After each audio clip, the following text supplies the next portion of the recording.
All right, everyone, welcome, and thank you so much for being here. Give yourselves a round of snaps or applause if you have two hands. Thank you very, very kindly for joining us and celebrating Laura and the Pleasure Plan. We're so thrilled to have Laura here with us. This has been a very highly anticipated event. And I know that a lot of our readers and customers at the store are excited, and all of you here are here to support. So let's go ahead and jump right in.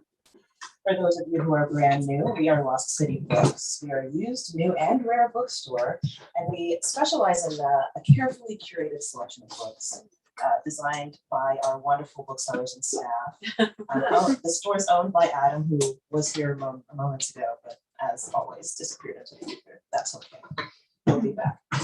My name is Shady Rose. I'm the events manager here. So you'll probably see a lot more of me if you keep coming back to the store. And I would like to introduce our speaker for the evening, Laura Zam. I'm going to read your information from my handy clipboard here. Laura Zam is an author, speaker, certified trauma professional, and sexuality educator whose work focuses on sexual healing and preventing violation. Her writing appears in the New York Times, Salon, the Huffington Post, and the Forward, as well as in 7 book anthologies. In 2013, Laura's one-person play about healing in the aftermath of childhood sexual abuse, Married Sex, was presented at the New York International Fringe Festival and Off-Broadway at United Salon. Other one-person plays, keynotes, and speeches have been presented at the Kennedy Center, the U.S. Holocaust Memorial Museum, the National Theater, Columbia University, American Psychological Association, and many other venues in the U.S. and abroad.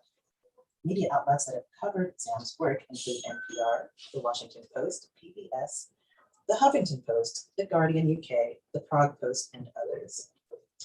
Now, I am incredibly pleased to introduce to you Laura Zam, everyone.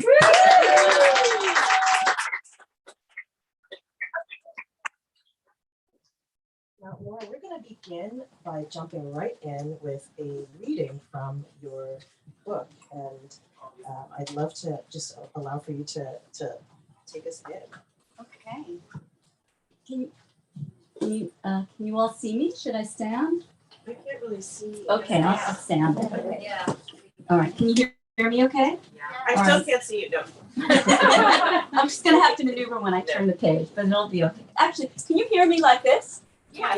Yes. Okay, that's easier. All right, all that theater training. This is the very beginning of my book. It's the prologue, so it'll take you into the story. Maybe you're just not a very sexual person, says Dr. Faye in a slow Southern drawl. Sorry, I have to put my readers on too. It's going to be much better that way. All right, I'll begin again. Oh, so much better. Maybe you're just not a very sexual person, says Dr. Faye in a slow Southern drawl. I have come to this office to save my new marriage.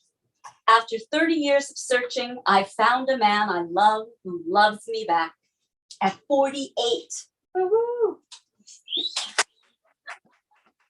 I never had reciprocity before, meaning a real relationship, but now I do with Kurt. Kurt doesn't know the extent of my damage. What if I'm just broken? I ask, my voice a shaky vibrato. It's new talking openly about the problems plaguing me since I was 17. Low libido, orgasm challenges, and pelvic pain. I always assumed my obstacles were permanent, but is that true? If my sexuality is broken, I venture, sitting taller on the maroon leather couch I'm sticking to. I can fix it, can I? Not if you're not a very sexual person, says Dr. Faye, an attractive marriage and family therapist specializing in hypnosis. Look, it's fine to have no libido, You know that, right? I nod, thinking of grandmas and nuns and those that make asexual lifestyle. But Faye's outfit, strange for a mental health professional, especially one who's middle-aged, puts notions in my head. A question pulls like thread from her gold metallic miniskirt. It sheds from her short-sleeved mohair sweater. She looks like an unwashed lover might come by right after I leave here. So I ask, can Eros be taught? The hypnotist chuckles, tucking brown hair behind her ears and widening her pale green eyes. Would you like to hear about others in your situation? She inquires. Now, one client, she'd rather be waterboarded than sleep with her husband. I know I should interrupt, revealing what I haven't shared yet, the experiment. 2 weeks ago, I implemented a strategy to finally heal after 30 years. It started with no longer believing that pleasure is out of reach or that it's dangerous. To hell with fragility.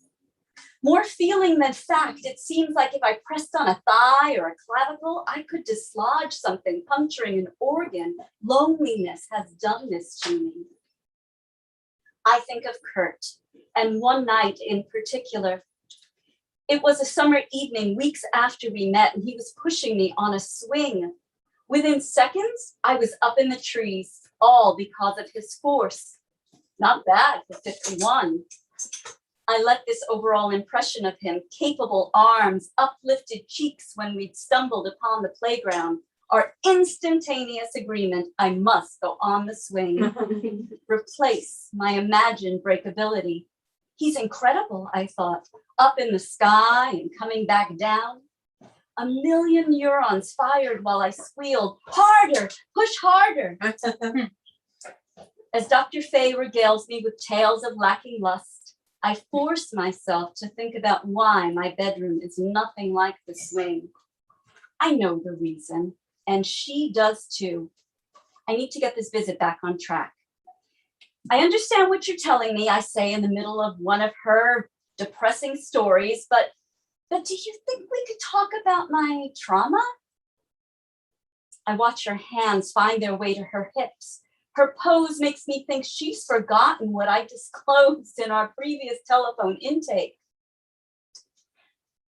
That happened a long time ago, she says finally with a wave of pink manicure. Silently, Dr. Faye strolls back to her purple velvet chair, which she commands like a throne. What if she's right about my past? These events did happen a long time ago. As for my therapists of yore, 6 therapists spread over geography and time. Well, childhood was all they dwelled upon, never what I should do with grown-up maladies I was left with. Even my gynecologist was stumped. Since I started the experiment, I've learned official names in the Diagnostic and Statistical Manual of Mental Disorders, or DSM, the Mental Health Bible. I have hypoactive sexual desire disorder, female sexual arousal disorder, female orgasmic disorder, sexual aversion disorder, dyspareunia, vaginismus. I had every hoo-ha hang-up in the DSM. Crucially, the DSM said hypnosis could help with many of my challenges. It's my rationale for coming here. I cross my legs in my own miniskirt, black and longer than Dr. Faye's. My voice is almost robust. Okay, say my past isn't relevant. What about hypnosis to, rewire me? You said on the phone we could try hypnosis. I know, she sighs, but honestly, if you had no libido to begin with, so what should I do with my husband? I ask. Just have sex, Faye answers with a shrug. What do you mean? Just have sex. When? Whenever. Say your husband wants to get physical twice a week and you don't want to. You could just have sex. I mean, you don't have to like working out to go to the gym, do you? I guess not. Of course you don't. She leans forward till her forearms rest on her gold skirt. I can see a bit of cleavage. I mean, you like being married, don't you? No. I blink. A lot. Not because what she's saying is shocking, but because I don't know why I'm pretending I'm shocked. It's how I always bedroom existed until I got it into my skull I might mend myself. So what if her suggestion spits in the face of trauma recovery and consent and feminism? On the wall behind Dr. Faye's chair, I can see a license as someone whose expertise is wedlock. I love being married, I utter with trembling again in my voice, in my bones. Good, says the dazzling female in front of me. Then her eyes go to the digital clock on her desk. Well, we're just about out of time. I gather my bag, my cardigan. I feel like she wants me to pack up faster. Thank you for seeing me, I say, rising from her blood-red sofa. It was my pleasure, she says with glossy lips spread ear to ear. She thinks she solved my problem, and I suppose she has. My curative project has been killed. The way I conceived of it, hypnosis, or at least faith, would plow a path for adventurous, multi-dimensional repair. I named this endeavor the pleasure plan. Taking a last glance around her office and at the hypnotist who walks me into the empty waiting room, I say to myself, she's got to be the worst therapist on the entire planet. Consequently, I open the door to the hallway. It looks like a long tan tunnel. It is a portal taking me back to my delicate life. I swing around. I want to try hypnosis, I announce. I know you don't think it'll help, but I want to do it anyway. I have to start somewhere. If I leave here without some implementation of my plan, I don't trust myself to seek out another hypnotist or to advance. Perhaps my experiment has already stirred up desire. And what I desire now is auto-suggestion on a red leather couch with a therapist who may or may not be incompetent. Oh. I want her to change her mind about me. I'd like to schedule another appointment, I say, taking out my planner. Reluctantly, she agrees. Driving home to my husband, I try to imagine what lies beyond this day. I can't see it, not yet. What it will take to ultimately fully heal.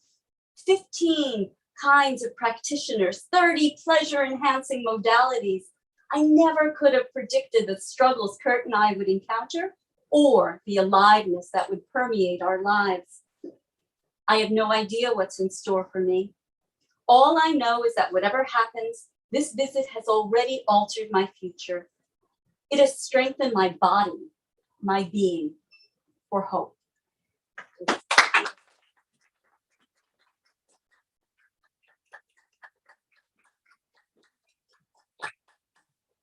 Well, thank you so much for that reading. I'd like to start with a few questions about this book as a whole. Something that strikes me about the pleasure plan is that it is rich and deep with these passionate, desperate feelings, while also being filled with humor and humanity. So I want to start at the beginning of the process that created this book, because it wasn't just, I'm going to write a book about this. It was, I'm going to make a transformative impact on my own life through systematic and well thought out choices.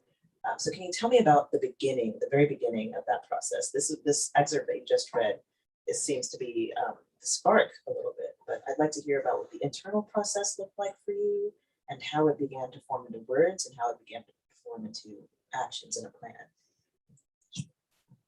Pleasure plan. Yeah, well, I had all these problems, my whole life, and I thought I was broken, and I just took that in stride, I suppose. I thought, well, I had this abuse, and so, well, what do you expect, just kind of bum luck. And then I got married. Well, I should say that these problems, I think, really interfered in being able to have a great relationship. And then, well, it worked out well because I found a great person, great guy, this ultimate relationship. But I got married really late, and no one had thought that I would ever get married.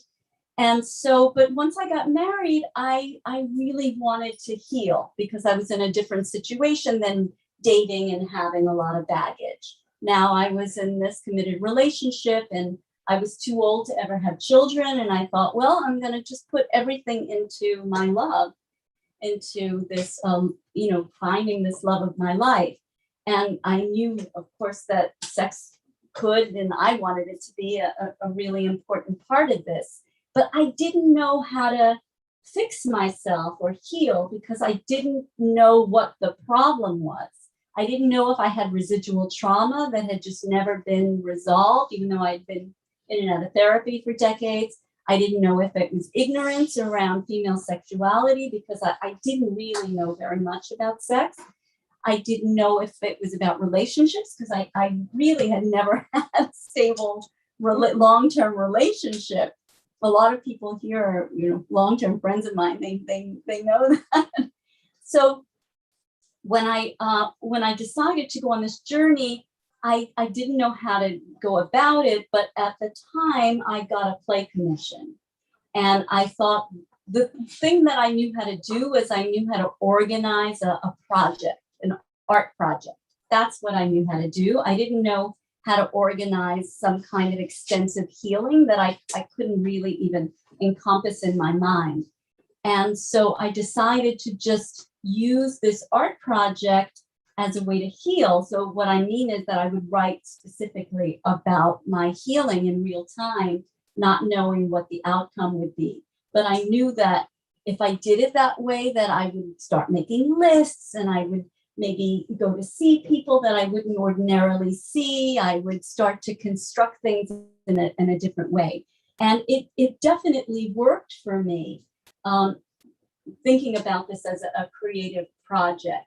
And then once the play happened, then I just kept going because I like this idea of this ongoing plan as like an ever evolving situation.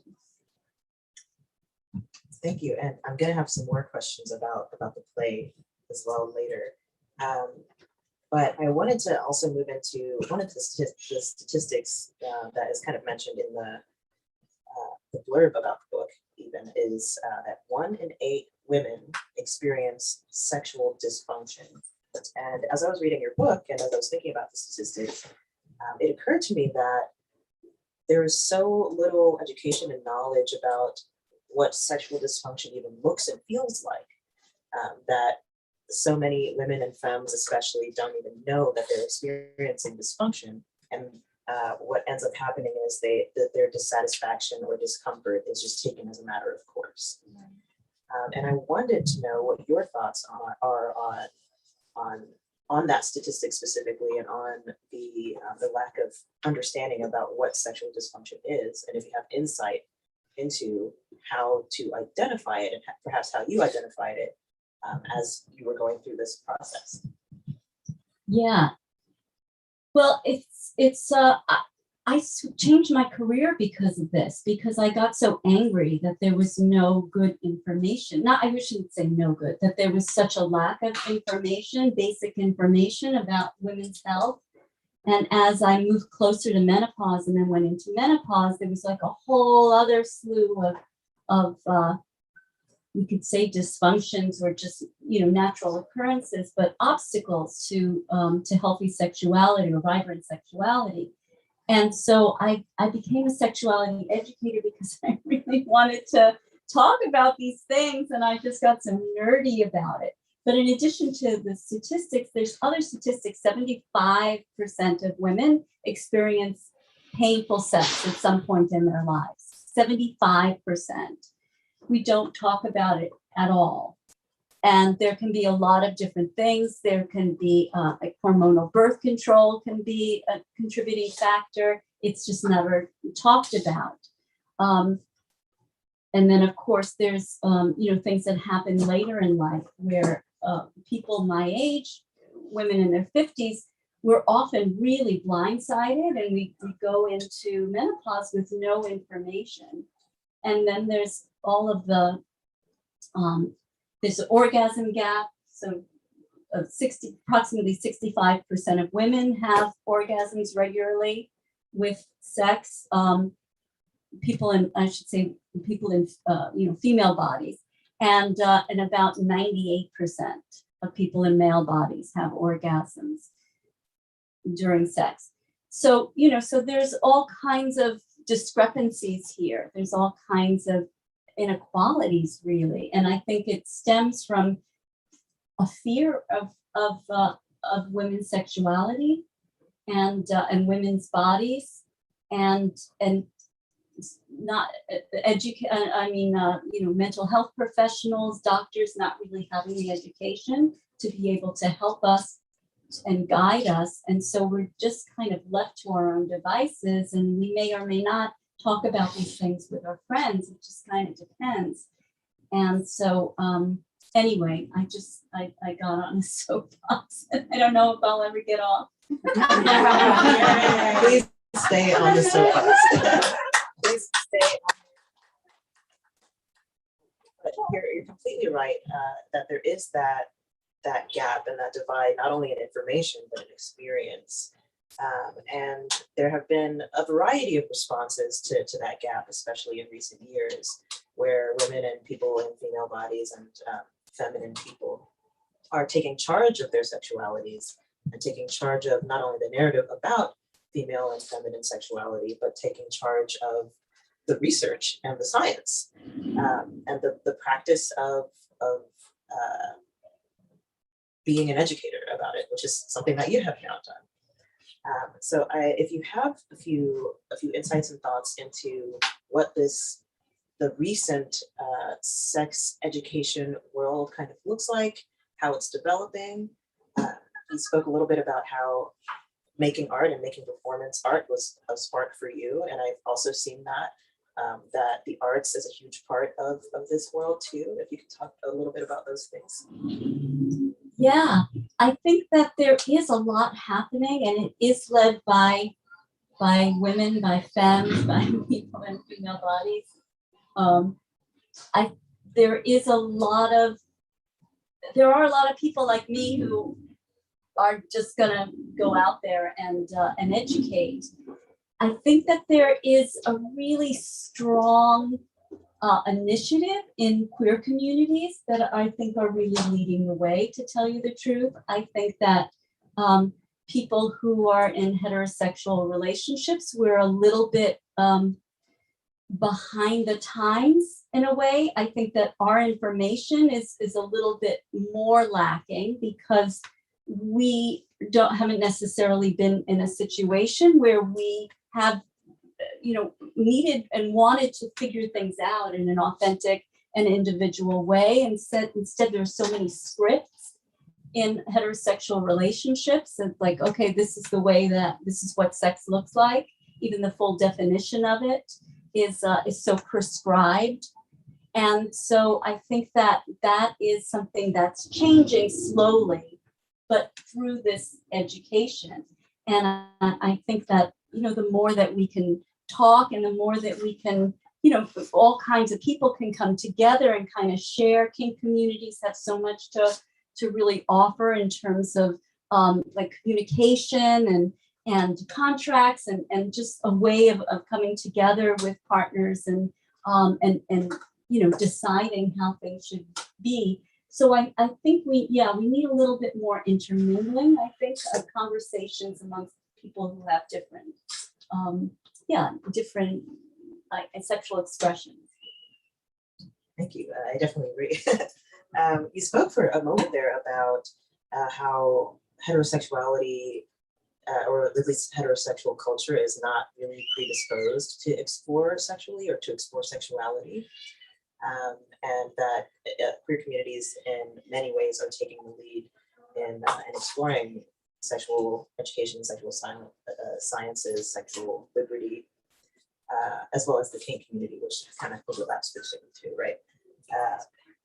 And I'm curious about your thoughts, especially as it comes to thinking about your own journey through the pleasure plan and through the events leading up to writing the pleasure plan.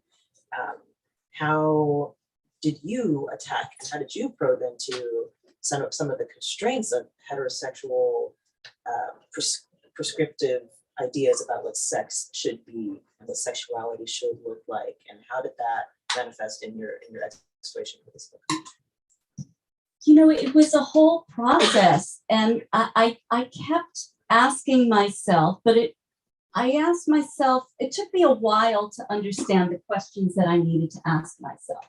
And the questions that I needed to ask myself were, am I having fun? Am I really having fun here? And then the next question, if I'm not having real authentic fun, then what do I need to switch up? That was a big revelation for me because I found it so ingrained to just go along with things. Another statistic, 80% of people in female bodies fake orgasm at some point, 80%. And I say, it took me a while to come to this slogan, don't fake it, make it better. And I found that there was so much pressure. It was just so ingrained, Shady, to just go along and say, okay, well, it's just easier, you know, just let the guy have his fun. It's just easy. I'm tired. It's so easy. It's just easier, right? It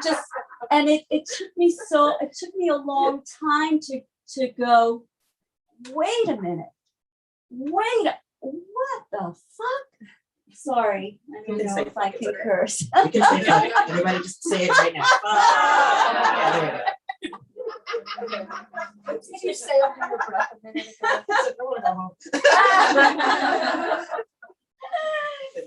Sorry. Right. And so it was like a whole wake-up call for me to say, no, I'm not gonna put up with this. And you know, it's not that anything was bad, it's just that I didn't feel that my voice was there because I didn't know what I really wanted. I didn't know what was legitimately fun for me. All I knew was, if I didn't even know, just my body was doing it, just arching my back in a certain way, pretending that I was having fun. Not with Kurt. With anyone, with Kurt, yes, sure, with Kurt, because it took me a while to be able to, and it's not the partners lacking, it's just the lack of question. Partner Kurt's great in every way possible. It's just that without that inquiry, it's really impossible to find legitimate fun, because it has to come from me. It has to come from me figuring this out beyond the script, because the script was boring. I found the script kind of boring. So, and I don't think I'm alone. So anyway, and I'm doing a web on the subject just because I'm here and I have the cards. I'm doing a free webinar on libido on Wednesday. And so there's a card on the table with a URL if anyone's interested in signing up. It's free. Anyway, thank you. Wonderful. I have one more question for you, and then I'd like to, we have another passage for you that you're going to read. But on the subject, what you just spoke about, super, I'm sure, rang true, not just for me, but for many people here, is that there is that script. And the script is so pervasive that you don't even realize that you're following it, and that you're being directed around by hands that wrote the script hundreds of years ago.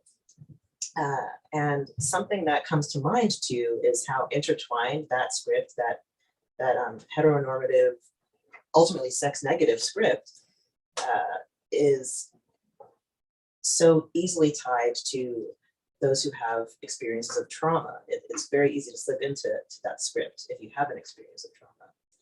And I do want to, ask you to speak a little bit on whether or not you discovered this at the same time as discovering the script, or how these two discoveries or realizations about your experience came about, if you're comfortable speaking about it, of course, to whatever degree that you're comfortable.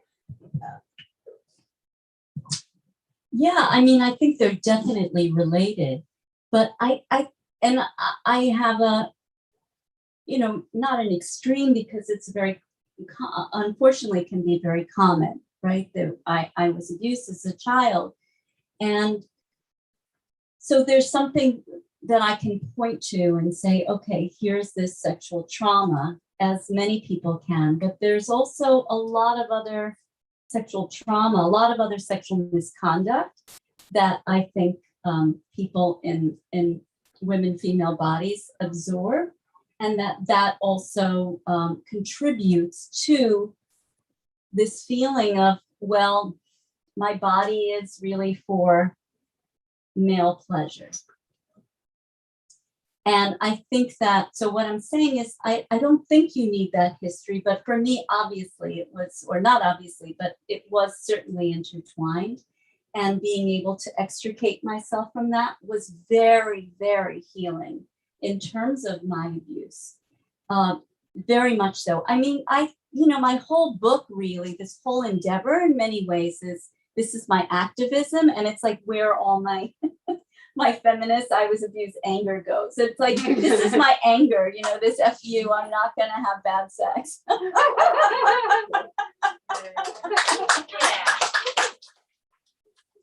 So it is trauma derived, but just to be redundant, I think that so many of us have experienced something, and it starts pretty young. If you're in a female body, it can start around 11 or 12 with comments, inappropriate comments, and different kinds of things that we just absorb. And so I think it's, as I said, yeah, can be difficult to, it was for me to extricate myself from that, but doing so was profound and, yeah, just life-changing. Thank you. Last comment, and then I would love to move on to your next reading. But what you just said sparked a memory of a Twitter thread that I saw once, where the first tweet was, ladies, drop the age you were when you first experienced sexual harassment in the street. Mm. And there was no one who dropped an age older than 11, Right. And I remember I was 11 years old riding my bike, and some 40-year-old man is hitting on me on the street, and because I ignored him, he tried to hit me with his car. And that was not an uncommon experience. And it's such a tragedy that's just completely woven into our culture. And I think that's an example of a very wild contributing factor to how these subtle and great traumas manifest in sexuality all the time. That said, that's my little 2 cents. I would love to move on to your next piece. Okay. And after this, we're going to absorb for a little bit and take a little 5-minute break and have some more wine and write some more index cards, and then we'll come back. Okay. Awesome. So this is so in the book, I go on this journey, and it gets wilder and wilder. If you have not read the book yet. Glasses. Oh, my glasses. Thank you.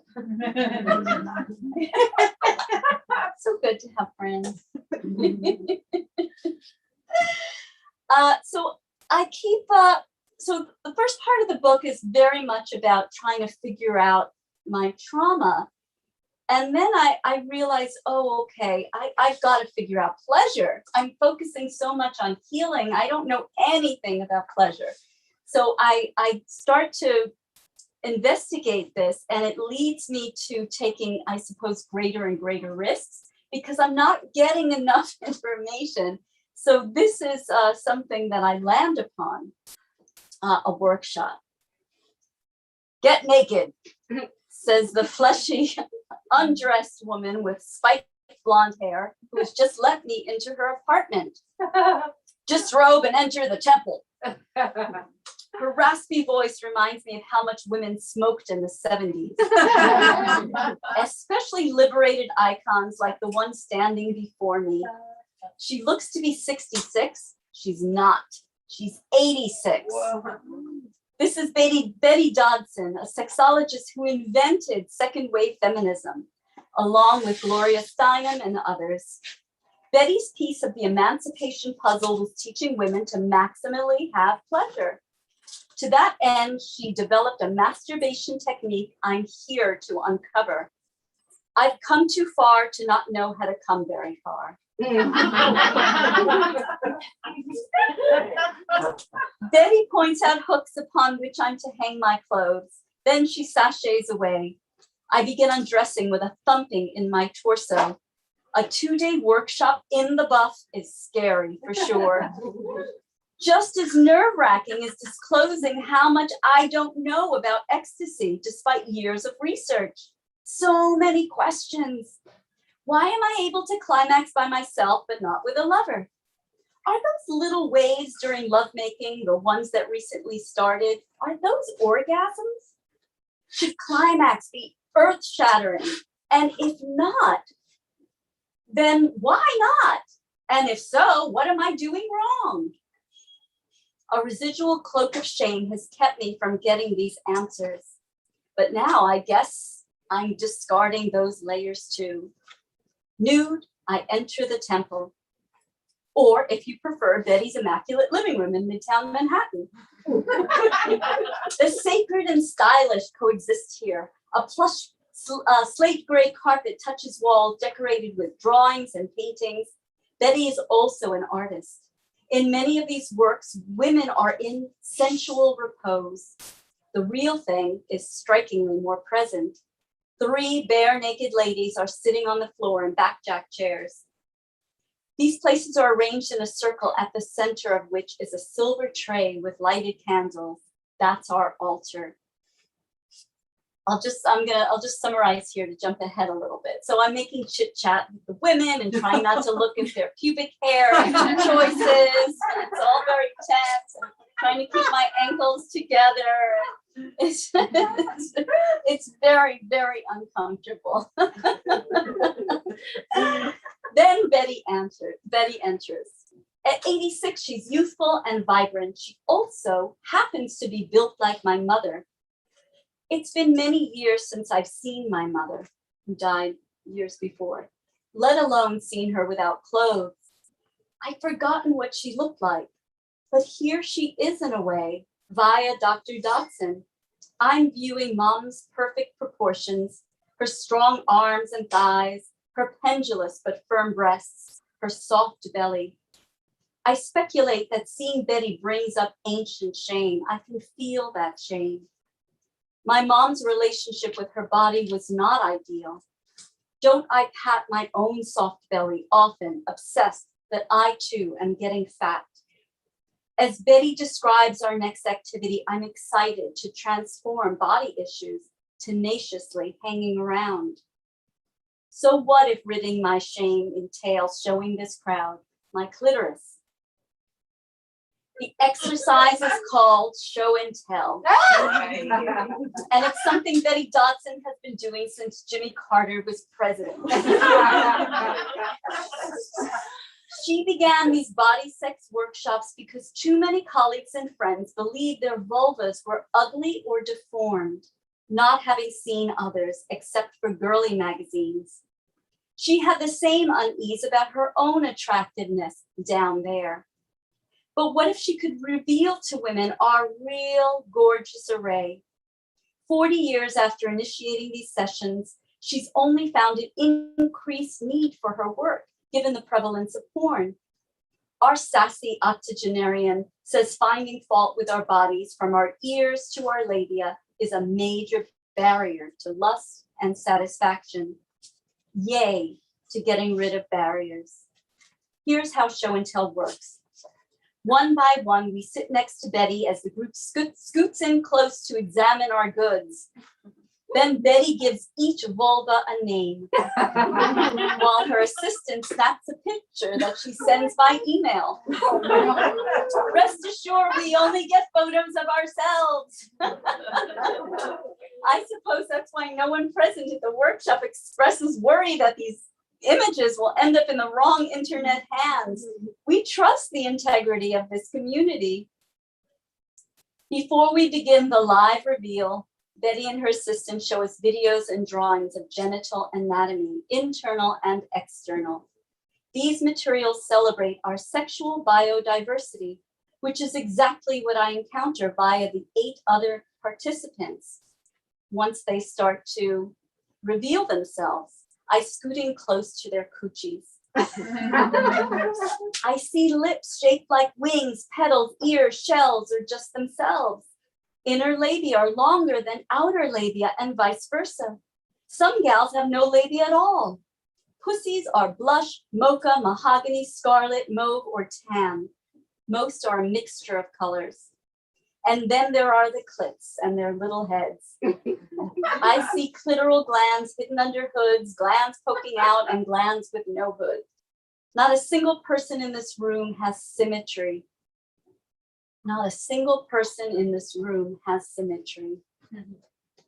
I want to mention in closing that my dear friend Denise Woods made some vulva cookies, which we're going to enjoy at the end of after this, the reading part, and we tried to make them as biodiverse as possible. I'll actually pretend that's true. It's really the temperature of the dough, but yeah. We will celebrate those over, and I'll also tell you about an organization that Denise heads. Wonderful, thank you.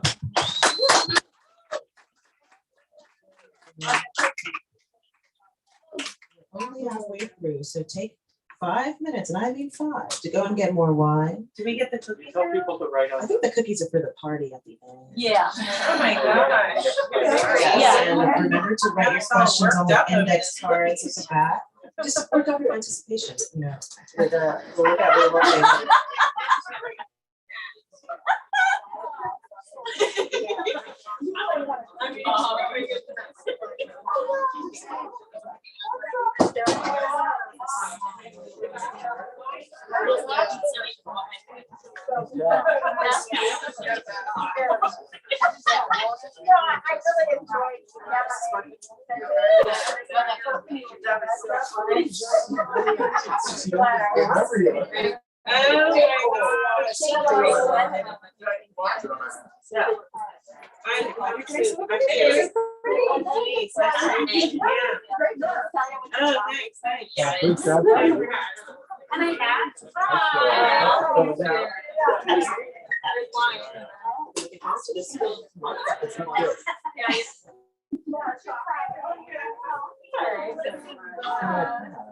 And I can't imagine you ever not be.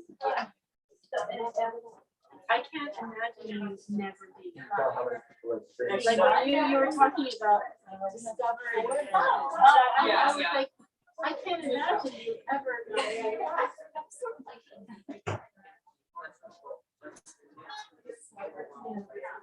Were you very serious? Yeah.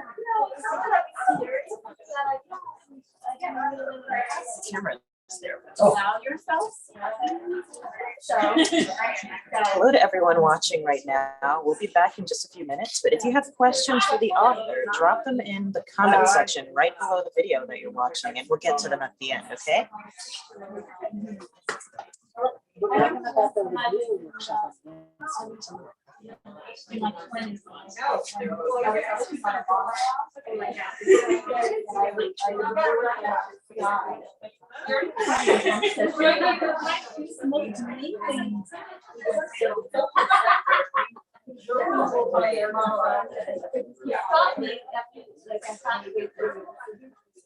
I think you're a really passionate person who tends to be passionate. I'll give us the text. I think you're really passionate. but put on passion on top of this passion. Find your real passion and like put on another passion on top of it. Very insightful.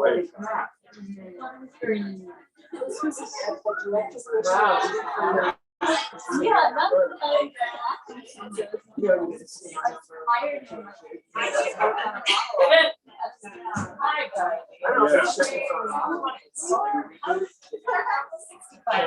conversation about Yeah, so I called and saying you just. and how like lots of That was really weird. And I'm like, and I saw the are taking like sometimes injuries get exhausted by all of that. so I would get these messages saying like, I'm just starting to question for myself. sorry, I can't talk right now. Like the messages when you call somebody, immediately respond back. Trying to understand. The text just says like, I can't talk right now. I mean, what But they're I'm taking from that responding idea to is some like people maybe when that passion right passion is a way of so it's happened like 10 times today. Somebody called me. Said at work. people aren't And I just have to take my answer. It's like, you know, does that make sense? Yeah.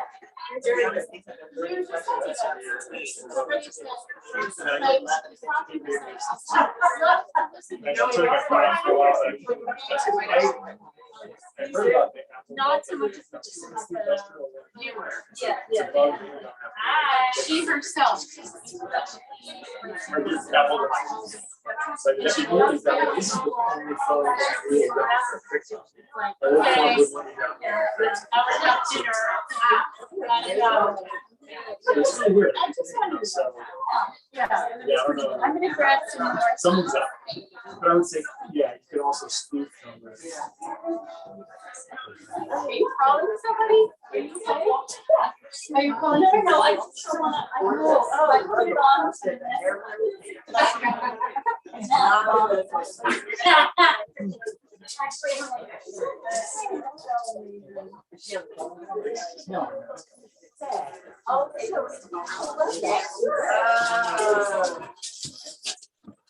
But until actually, I have things I want to talk to you about all this. So once I read it, I thought you all were going back. I love that. I'm really good this with our little pumpkin. Yeah. What else?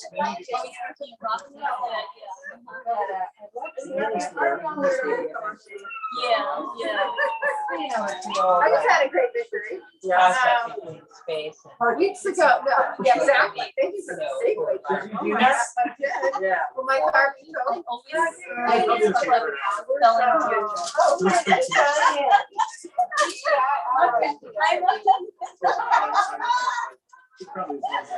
Wait, I always spell it wrong.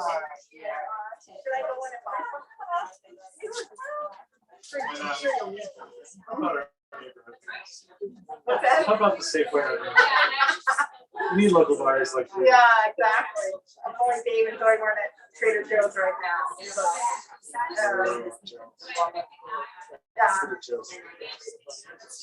Everyone's so happy.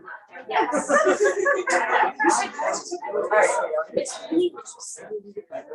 Sleeping.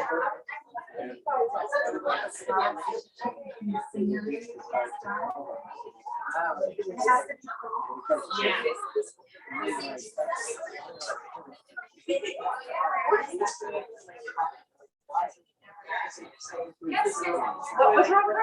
Almond butter. Oh, okay.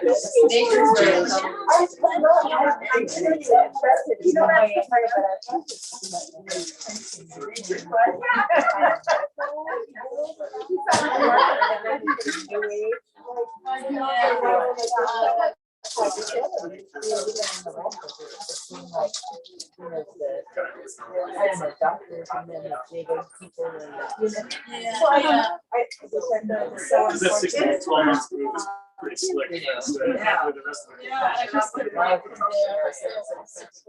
Almond butter, yeah. Yeah, and it's hard to like find way, because I think, just get older, the medical part becomes more and more. You know, it's funny, so it's really like, so much, a lot of arguments, pre-medical. So much better, right?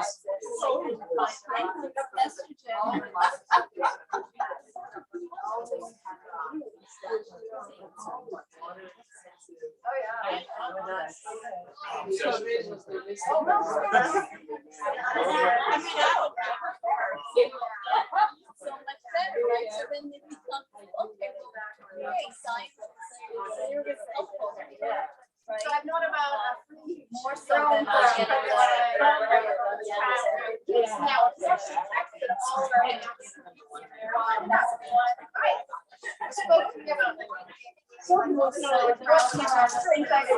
All right, everyone, one more minute until we're back. One more minute and we will return. Thank you. So then I texted one of our community Milagro, and she said there's a woman with a baby in an incubator who was 3 weeks old that's like a bit. And I know, and I called the woman that's in the room, and she's like, oh, I have someone else. I'm like, oh no, and then she called her, and the person was over. And she basically said, no, give it to her. And she's moving home tomorrow night. She's probably children, so yeah. With the grandfather, the son, everything. Catholic social work. Catholic work. Okay. We have our legal house of conviction and it's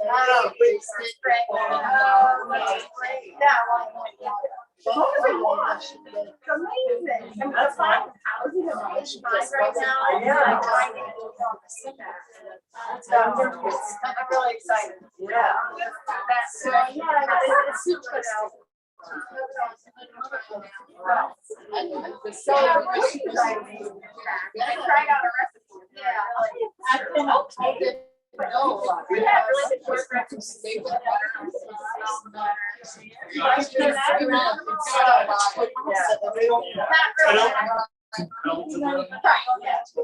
Once I taste the conference.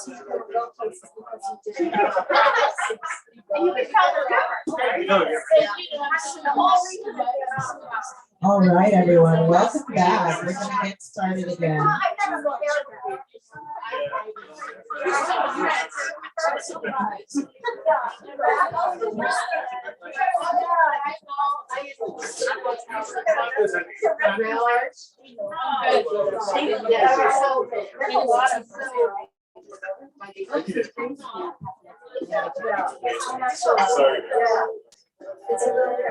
All right, people in the back, if you can make your way back over. Yeah, that's okay.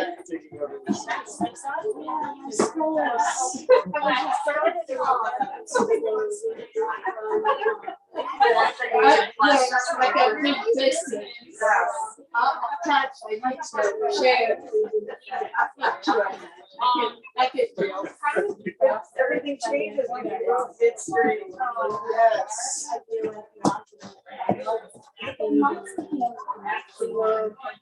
It's why you have to read. Yeah.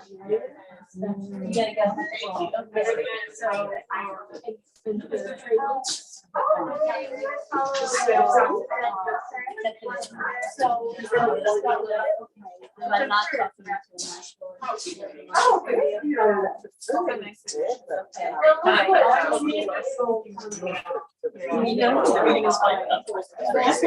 Oh, yeah.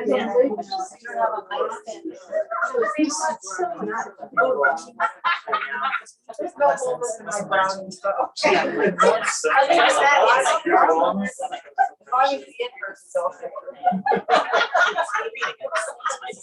I texted someone and I don't know if he's here. Just arrived the person. Somebody else. She's like, I hope it was the conversation. All right, thank you for coming back. If I can ask you all to find your seats and use your inside voices or silent voices so we can go ahead and get back to our event tonight. Thank you. Denise, behave. You're behaving like a wild wolf. So we're gonna start back up by answering some of the questions that you all dropped in our index card gift basket. If you happen to still have your index card and you want to drop it in, you can do that at any time. The basket will be right over here. Also, if during this question and answer period, you decide, oh, I just thought of a question, you can raise your hand and you'll come and stand right here and I'll give you the mic and you can ask your question. And you can also ask a question about the book as well. And there's something about the, yeah. All right, let's get started. Oh, someone has really great handwriting. Also, as a reminder to those of you watching at home, you can drop your questions in the chat. And I see that we already have a few questions there, so we'll get to those too. First question. As someone who is also healing from sexual trauma, I found your book affirming, healing, and validating. Thank you for being so open and vulnerable. I'm going to use your book and the journal prompts that you provided to help aid in my healing process. That's not a question, but do you have thoughts in response to that?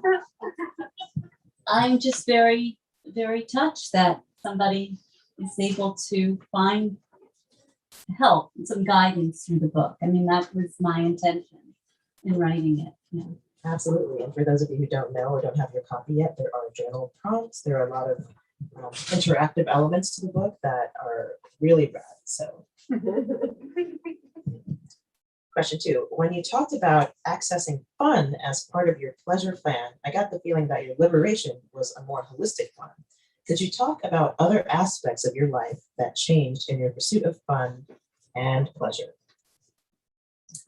Yeah, well, in closing, I'm going to read a passage that speaks to that a bit. So 2 things happened because of this pleasure plan. One was that I started to feel fearless. I started to feel fearless because if I could talk about these things openly, I felt like there was nothing I couldn't talk about.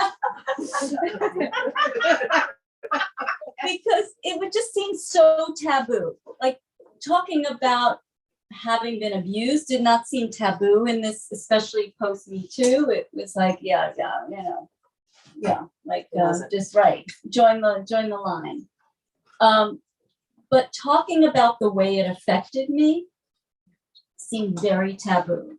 And talking openly about sex also seemed to be very, very taboo.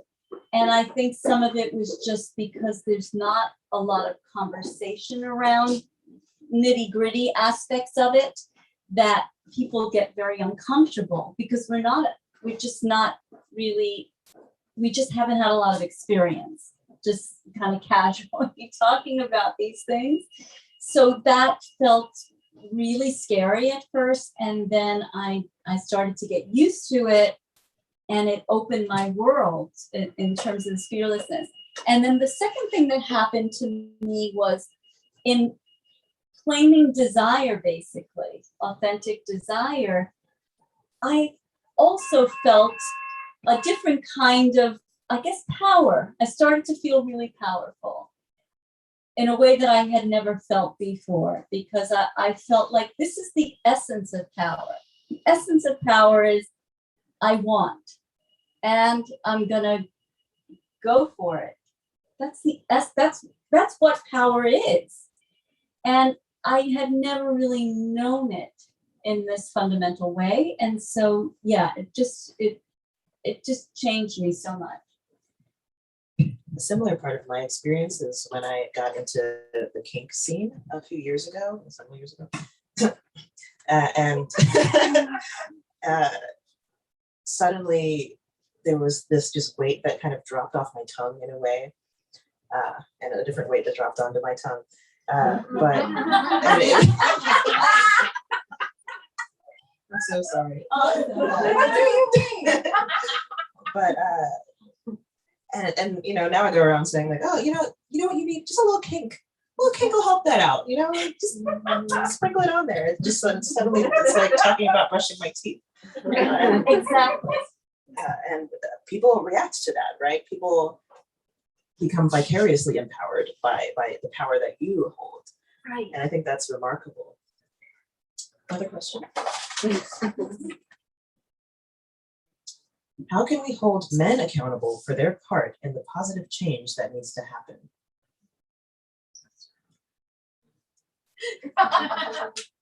I think that we have more of a voice than we think we do. And I think with Me Too, you see it. You see women, people in female bodies, femmes saying, okay, this is unacceptable. It's unacceptable to have a workplace like this. But we're not quite there where we say, okay, it's unacceptable to have a bedroom where I don't have 50% of the say in what goes on here. We're not quite there yet. And even though, let's say on college campuses or in the zeitgeist, we talk about sex positivity, I feel like there is sex positivity and there is more of an ability to talk about these things and to explore, but I still feel like it goes back to those things that are ingrained and this tendency to default into, well, all right, it's really about his pleasure. And I don't really have, I don't need it as much, or something like that, some version of that. And so I think it's, yeah, so I think men, it's an accountability piece, but it's also just a conversation that could happen more where both parties are really saying, okay, how is this for you? How is this for you? And there's just more collaboration. And certainly there are abuses that happen. And I think that is, that's already taking place, that we're holding men accountable. But I think this has to happen in conjunction with that. So it's more comprehensive.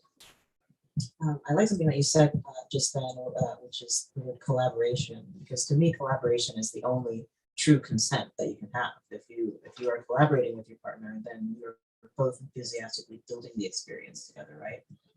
So it sounds kind of like what you're saying is that, yes, accountability for the ills and for the privileges that they hold towards men is necessary. However, the more useful thing or the more important thing that we should be building is that collaborative spirit across genders. Is that what you're saying? Yeah, I am. I mean, I think that consent is a really interesting, it's a really interesting situation, basically, because I think that the way that we're teaching consent right now, in some ways, exacerbates, or at least it doesn't quite get at the real equity issue, because the way that consent is framed, it's okay, well, we want to make sure that that a person can say yay or nay to what's presented to them, and that we should hold people accountable who are going to violate a no, right? And that's all great. I mean, that has to happen, but I think something has to happen beyond that. And that is, where is the conversation, or where is the part where I have the ability to not just say yay or nay to what you offer me, but I have the ability to say, okay, this is what I want, right? This is what I want. Let's have a conversation about mutual pleasure, as opposed to, okay, I need someone to just respect the fact that I don't want to do what, let's say, he wants to do to me. When I do speak on college campuses around this, and I find that for the most part, the women feel that they don't have a voice, that they can't talk about what they want in a sexual situation without feeling really guilty and very afraid that this person is never gonna see them again.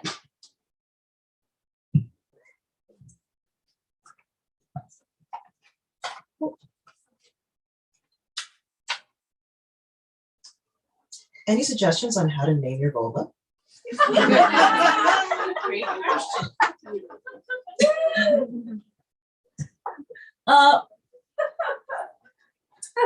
question. Good question. I will say, I'll tell you some of the things that Betty Dodson came up with. She did a lot of like color, things that had to do with color. So there was like smoky and dusty and rosy and cookie, okay, cookie. Gluten-free.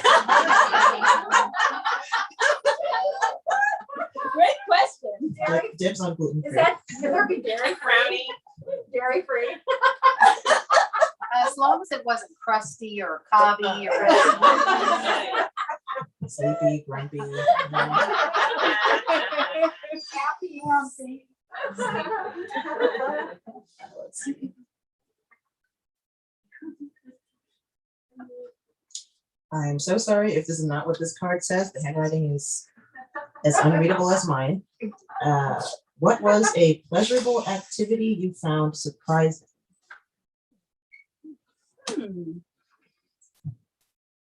Pleasurable activity I found surprising. Okay, let me think a second.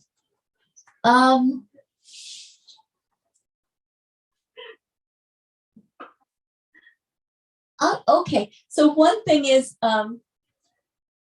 when I'm teaching or coaching, I teach this thing called pleasure layering. And pleasure layering is you start with like an everyday pleasure, like sipping some Pellegrino, but you do it in this very mindful way. And then you really start to hook into the how pleasurable it is, or the pleasurable qualities. And then you just kind of let the whole body enjoy that. And that was surprising to me when I discovered that, how much this everyday pleasures could be really dynamic and even ecstatic in their own way, if I just leaned into them a little bit and let my body really, just experience them fully. I can definitely relate to that. For me, very good food is akin to very good sex. Like that. That's why I eat so slowly. Kurt is also a great chef. Everything. He can do Everything. How did the writing of the book drive the healing/pleasure journey, parentheses, or conversely, impede it? Tell us about your process. Well, it's in the book, so I can talk openly about it. So Kurt was not very enthusiastic about my writing a play about our sex life and putting it out in front of hundreds of people. It was not something he thought was going to be good for our relationship. Nor did he think it was good for my mental health. It was kind of a wacky idea. It worked, but it was a wacky idea.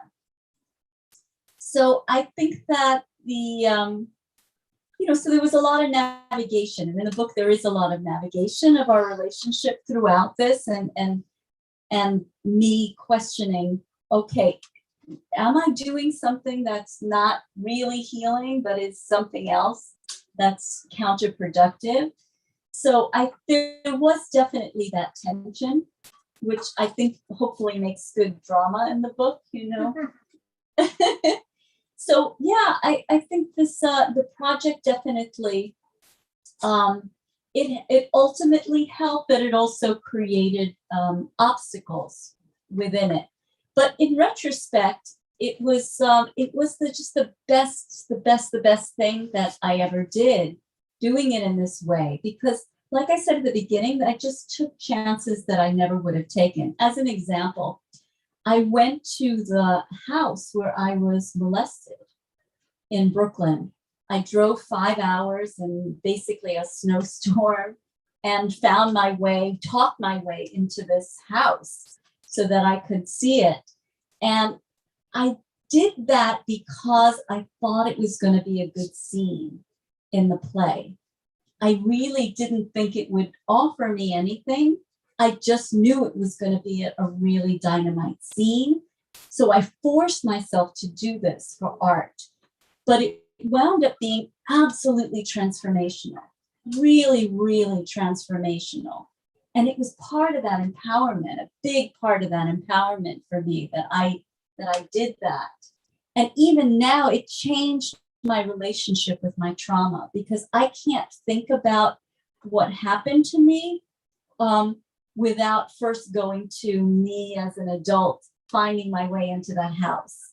That's the memory that I have of that house, not the memory of me as a little girl.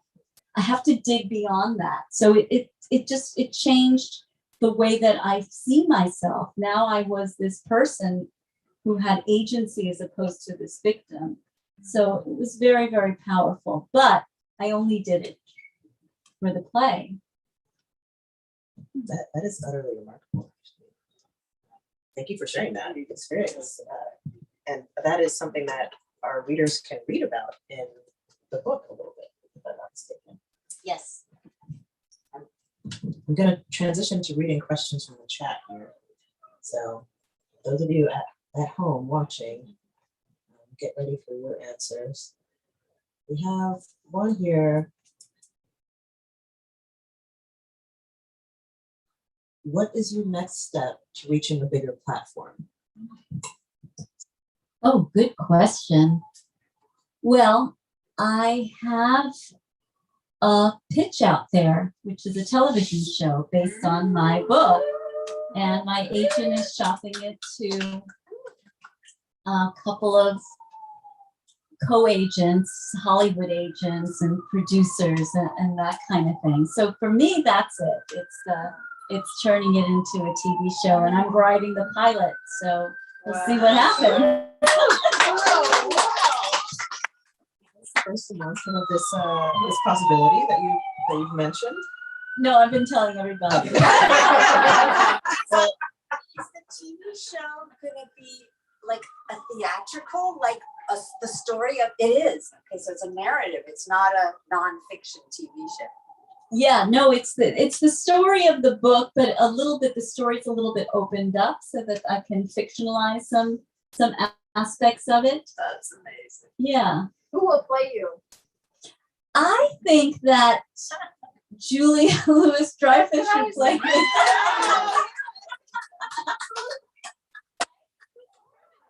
It's a comedy. The show is a comedy, and everyone in the series has sex problems. Every single person. She's a Maryland girl, so. Oh, wow. Oh, okay. Oh. Maybe she'll be at the Women's March. Yeah. Yeah, exactly. Julia, if you see this, guaranteed Emmy. And I think John Hamm should play Kurt. I think you should play you. Why not? Okay, new question. What advice would you give others who were like you before your healing journey? Where should they start aside from reading your book? Yeah, I think that a good place to start is to ask yourself what's working and what's not working for me. So I like to think about, often people in my situation feel broken. And I am in the minority in that I don't think it's a horrible thing to have this broken thing that you carry if you can reframe it. So I think that when we feel broken and it's a comprehensive label that I'm defective, I'm lacking, then it's absolutely, it's really problematic. But I also think that if we feel this way about ourselves, that something's not right, we can follow it and we can use it a bit diagnostically. And we could say, okay, maybe I'm not broken, but something is broken. Something's not working. And until we can really drill down a bit and figure out what that is, we're not going to be able to find whatever the remedy or the antidote is. Very early in my journey, I find out I have vaginismus, which is a pelvic floor tightness, muscle spasm, basically, which causes painful sex, and for some people, impossible penetration. And that was really, really important for me to say, to be able to pinpoint something and say, oh, I have this. And it is, my pelvic floor is broken.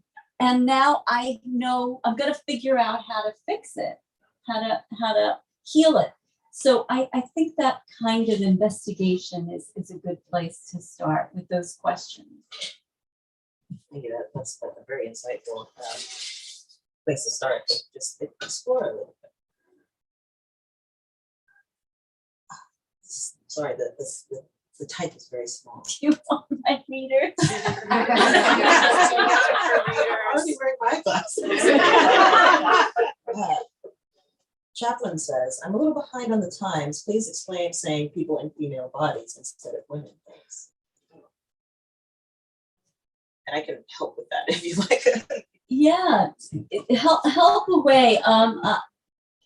Well, people, these are times when people are free to figure out how they want to express themselves in terms of their gender, and we in the new age, gender is not just biological, but it's also it's multifaceted. Social, emotional, presentational, all of those things. And so, for example, I myself am a person in a female body, but I don't identify as a woman. I identify as non-binary or agender. And I use they, them pronouns instead of she, her. So when we talk about the experiences of living in this body, there are commonalities to the experience of having this body, in all of its varieties. But the gender identity marker, the word to describe a person in this body, is not exclusively woman. So that's why we've said chaplain. That's why we've said women and people in female bodies, or women and femmes, or women and etc. Does that make sense? Everybody? Yeah. Femmes, you want to say that? Femmes just meaning feminine people. So there may be people who are intersex, in terms of what their bodies are, or people who are transgender or non-binary genders, but assigned male at birth, who are still feminine and treated the way that feminine people are in society. So femmes are often included in these several broad categories to describe the experience of being feminine in the world and in our society. The education is ongoing, and it's important that people ask questions. Thank you, Chaplain, because I think if people don't ask questions, then they just go away and go, oh, they said something weird over there. Guess I'll ignore it and go to sleep. Yeah. I think that's all of our questions from the chat. There are a lot of really beautiful love comments for you. So I will share those with you. They'll be there. This live stream is going to be rewatchable for anyone who wants to go back and check it out on our YouTube page as well. But I'll give a few moments to open up to the floor if anyone would like to step up and ask a question on the mic.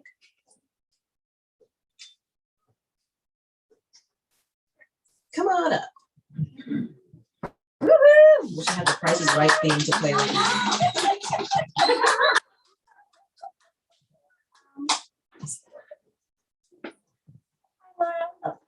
I'm so happy to hear it. I was just wondering, I was just thinking about what questions to ask, and I was just like, oh, is this too far? Is this crossing like a personal line? Like, I just wonder how you broach, like, what is like the line, and like separating like what is too personal to like share with the public in order to like spread the word. Does or should that line exist? Or like, just how did you deal with that? Yeah, I share a lot, obviously. And it may not seem like I have a filter or boundaries around this, I just kind of intuitively do. There are things that are very, very private that I don't share. But there's a lot that I do share because back on my soapbox, I feel that it's important to be able to offer examples and to be vulnerable in this way, because otherwise, I just felt that I couldn't get information about sexuality. I didn't feel like I could ask my friends. I didn't feel like I could ask anybody. And I felt so isolated and so freakish in not knowing. And so I want to remedy that and just put myself out there. And I think also when people see professionals in these areas, like a sex therapist, which is always a great idea if you want to combine sexuality, information, or guidance along with mental health services. But when you're seeing a therapist, they are not going to reveal anything about their personal lives, because they can't cross that line professionally. And so I feel like, well, okay, I can do something different and just put myself out there and go, well, this is the way it is for me. Thank you, Denise, for the question. Absolutely, I love that. And I think that you do have very good boundaries. I think people tend to mistake having good boundaries with being just a hard ass or being too harsh with people, but good boundaries looks like, here's what I'm going to talk about. And you don't even have to mention what you're not going to talk about, because it's not their business. Yeah, like I talk about in the book, the whole workshop with Betty Dodson and trying these techniques. There's a lot of kind of explicit information, but I don't reveal what my vulva is called, because that's private. As an example. Do we have any other questions from the audience? Yes. Well, we will have our mingle session after this event. So you can ask more questions freely then, but I know that we wanted to close with one more passage from the book.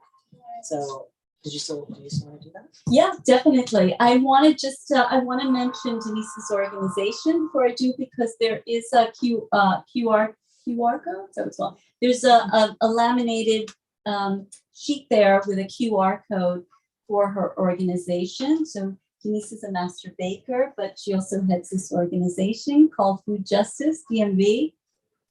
Right, Food Justice, DMV. I always get the DMV part at the beginning of it. Anyway, her organization stands in solidarity with Black and Brown families and supports them in getting food and resources and things that they need. And they serve 500 families. 5,000. But 500 a week, right? 500 a week. 500 families a week, and have served 5,000 families in the DMV area. 186,000, but he's counting. Oh, 186,000. Okay, yeah, I was wondering why you said, when you said 5,000 that time, that wouldn't be right. 186,000. Anyway, so please check out the organization. It'll show up on your phone, and consider donating. Thank you. Thank you. All right, so I'm going to try and use the mic here, and I'm going to close with this passage. It just needs a little bit of setup. And so what happens, this is very late in the book, and I am, oh, thank you, Judy. Thank you so much. So I'm on a plane, and I'm going to do a presentation, because now I've started doing presentations this is actually a college that I'm going to, doing presentations around sexuality and healing. But I'm on the plane and I really have to pee.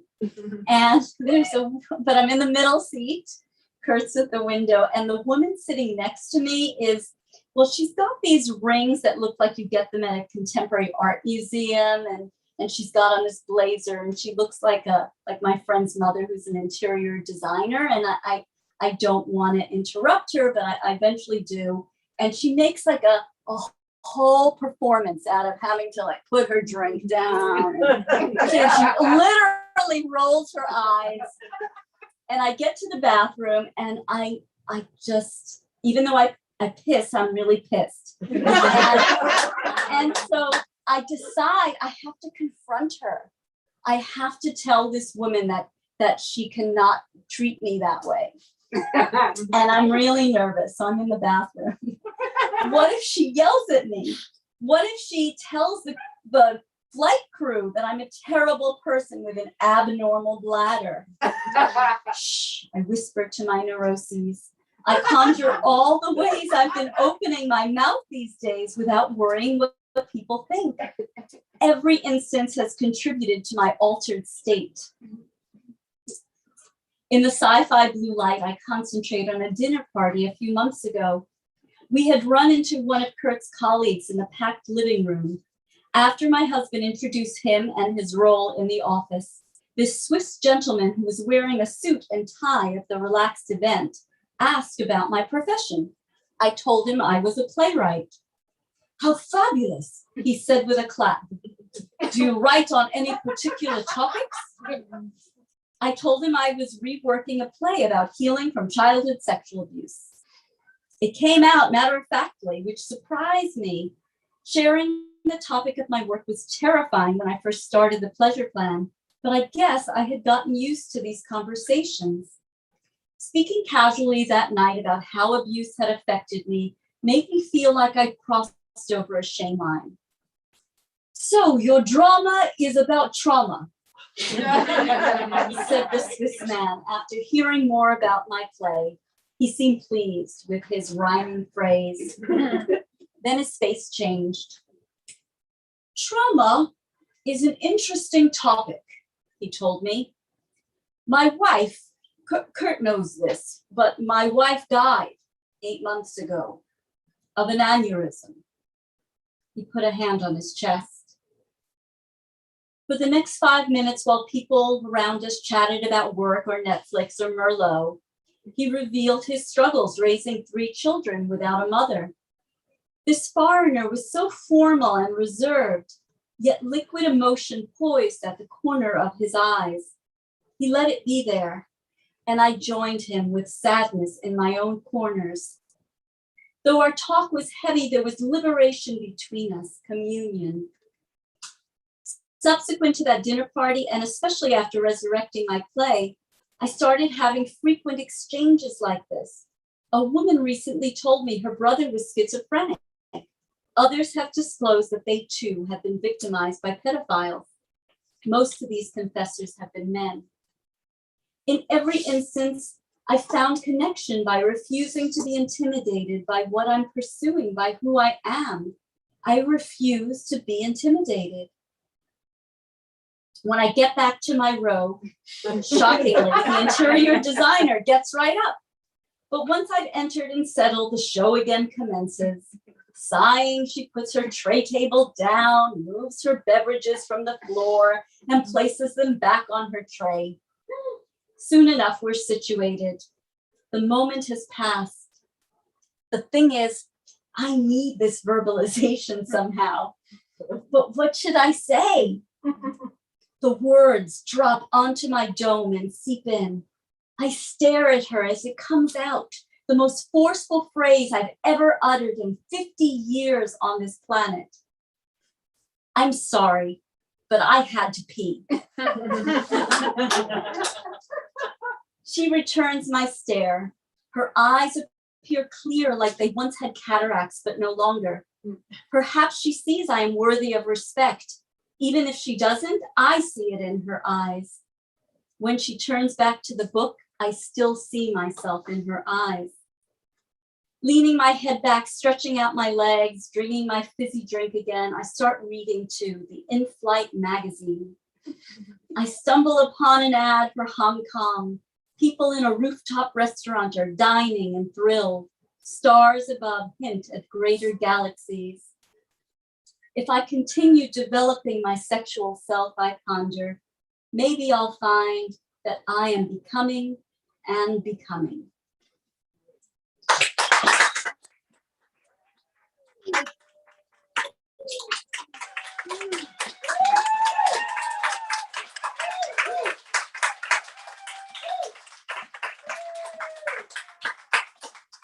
Thank you you so much. I want to thank Adam, the owner. I want to thank especially Shady Rose for wonderful, wonderful time here and great, great questions. Absolutely. Thank you so much. This has been an incredible conversation. You are amazing. This book is amazing. For those of you who did get your book through the event, Bright, your book is going to be waiting downstairs for you. If you don't have your copy yet, go ahead and snag it right here. Thus commences the mingling, the ultimate schmingling, as I said before. Please enjoy the wine and the special Vulva Cookies. I'm sorry for those of you at home, you don't get the cookies. They were sad about the cookies. Imagine them. For such a donation. Exactly. We are a little behind schedule, so we can mingle for a bit, but I will have to eventually pick you up the store. I'm so sorry. If people want their book signed, can I sign them here? Yeah, go ahead and sign Okay. it. Oh, okay, can we get them there and then, pay from downstairs? Yeah. Okay, and also, is that a bathroom back there? Yes. Ah. A lot. You want me to uncover the cookies? There are cookies and brownies and